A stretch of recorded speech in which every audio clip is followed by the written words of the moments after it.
I am announcing today that I will resign as governor of the state of Oregon. It is not in my nature to walk away from a job that I have undertaken. It is to stand and fight for the cause.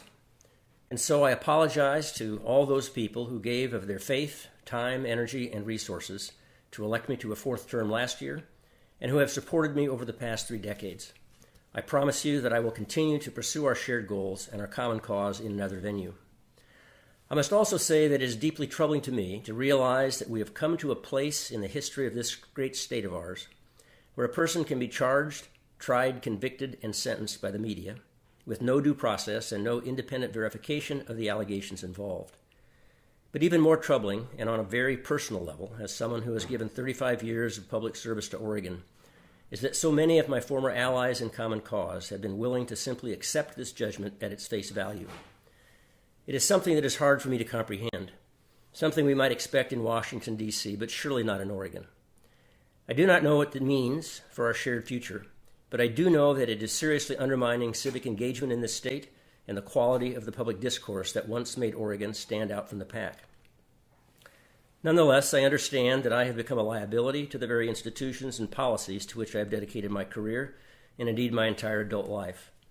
As a former presiding officer, I fully understand the reasons for which I have been asked to resign. I wish Speaker Kotek and President Courtney and their colleagues on both sides of the aisle success in this legislative session and beyond. And I hope that they are truly committed to carrying forward the spirit of bipartisanship and cooperation that has marked the last 4 years in Oregon. In 1968, I was inspired to commit my life to public service by the last campaign of Robert Kennedy. 41 years ago, I started work as an emergency room doctor in Roseburg with a goal to make life better for those in my care. Ever since then, I have sought to keep that focus by trying to make things better for the people and the communities of this state that I love. I have had the extraordinary privilege of pursuing that work as a state representative, state senator, Senate president, and as your governor. Over those years, I have had the honor to be part of some remarkable achievements. We responded to the worst recession and financial crisis since the Great Depression by rebuilding an Oregon economy that has added jobs and vitality in many regions of our state. And unlike many other parts of our nation, we did it together with cooperation and respect for Oregon and for each other. We successfully defended Oregon's spectacular natural heritage of clean water, clean air, forests, farmland, and special places. We created the Oregon Plan for Salmon and Watersheds and nearly 90 watershed councils. We have also found ways to support our rural communities and to create jobs in our natural resource industries while enhancing the environment. When forces of intolerance sought to divide us, we stood up for the principle that every Oregonian deserves respect and basic rights, including the right to choose and the right to marry the person we love. And I am proud that Oregon has not invoked the death penalty during my last 4 years on the watch. We have stood by our working men and women, steadfastly supporting collective bargaining and the right to form a union. We have transformed our healthcare system, improving access and quality while lowering costs through our new coordinated care organizations. Tonight, over 95% of Oregonians will go to bed knowing that they have health insurance coverage. We did that together. In a 3-day special session, we reformed our public pension system, provided tax relief to small businesses, and raised new revenue for mental health and for public education, the foundation of our future.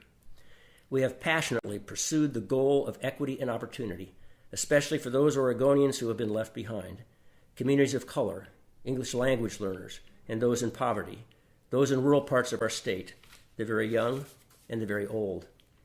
We have laid the groundwork for eliminating the achievement gap and ensuring that over 90% of our children could be reading at level in 3rd grade within 5 years. And we are poised to reach agreements that will resolve the century-old water crisis in the Klamath Basin and expand irrigated agriculture in the Umatilla. As important as what we've accomplished, how we have accomplished it is perhaps even more important. We have had a great tradition of overcoming partisan differences in this state and doing what is right for Oregon. That tradition had faltered, but over the past 4 years, we have rebuilt a functional political center, reaching across party lines to do difficult, important things by reducing polarization and building community to help right the ship and chart a better course for the future.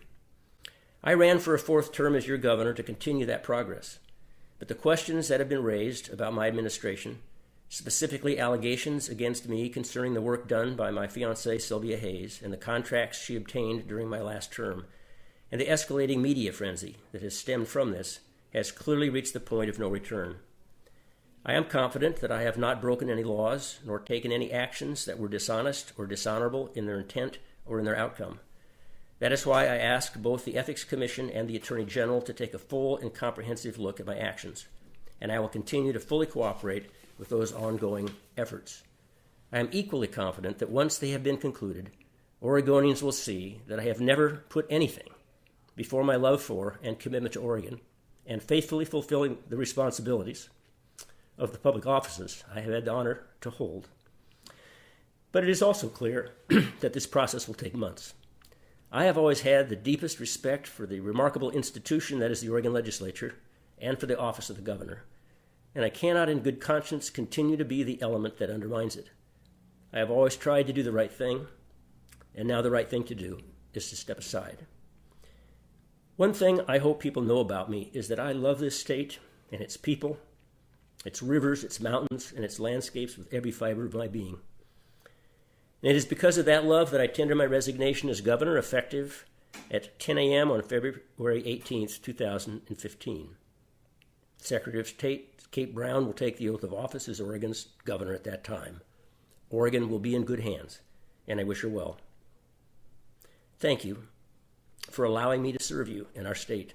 It has been the honor of my life, and I believe I can say that looking back over those years, we have left it better than we found it.